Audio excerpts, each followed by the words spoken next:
बे समाव फुंबिलिनि रादाबखौ फरायदों आं जेंग्रें नार्जारि। बड'लेण्ड बुब्लि खौरां बिजोंनि जाफुंसारनाय 2 जानुवारि 2022 मायथाइयाव सासे फरायसानि फोरमान बिलाइ गोमानायखौ बड'लेण्ड बुब्लियाव फोसावनायनि उनाव गोमाजानाय फरायसाया गावनि फोरमान बिलाइखौ मोननो हाफिनबाय। गोमाजानाय फरायसा रहित दैमारिया दिनै गिरिधर बर' आरो बड'लेण्ड बुब्लि मसलपुर एरियानि रादाब बुथुमगिरि दिबाज्राम गयारी बिथांमोननि आखाइनिफ्राय लांफैबाय।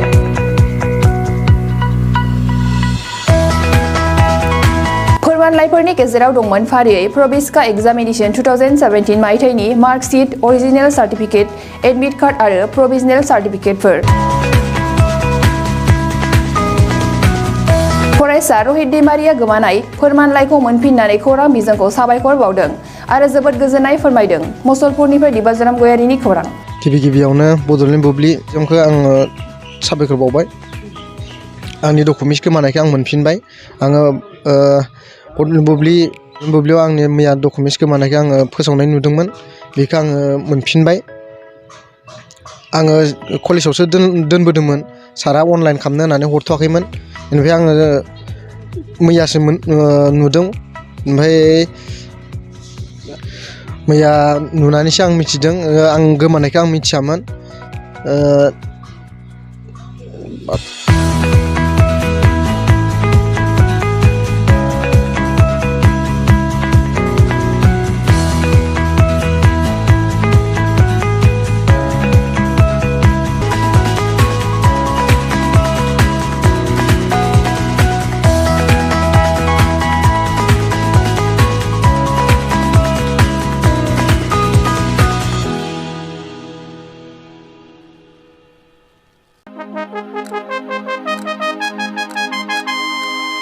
खुलुमबाय।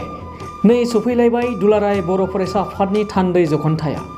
दुलाराय बर' फरायसा आफादा खुंगा 54थि थान्दै सावरायमेलखौ गोजोनै खुंफुंनो कार्बि आंलं जिल्लानि लांहिं नोगोरनि हाजोआरि गोजोन फोथाराव थि खालामबाय। गासैबो हारि हारिसाफोरनिसिम बानजाय आफादनिफ्राय मोनसे फोसावनाय जादों।